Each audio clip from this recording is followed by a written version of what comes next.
জালিম যদি ঘিরে ধরে লা ইলাহা ইল্লাল্লাহ, তবু মুসলিম ভয় কি তোমার লা ইলাহা ইল্লাল্লাহ,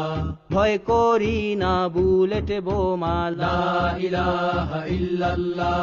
সামনে বাড়ো জান্নাত খোলা লা ইলাহা ইল্লাল্লাহ, আকাশ ফুড়ে উঠবো আমরা লা ইলাহা ইল্লাল্লাহ,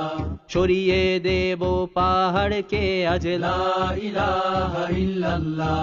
সমুদ্রের চেয়ে প্রবল হয়ে লা ইলাহা ইল্লাল্লাহ, ঝড়ের মতো আসবো মোরা লা ইলাহা ইল্লাল্লাহ, পৃথিবীকে কাঁপিয়ে দেব লা ইলাহা ইল্লাল্লাহ, এই দাবানল রুখবে কে আজ লা ইলাহা ইল্লাল্লাহ,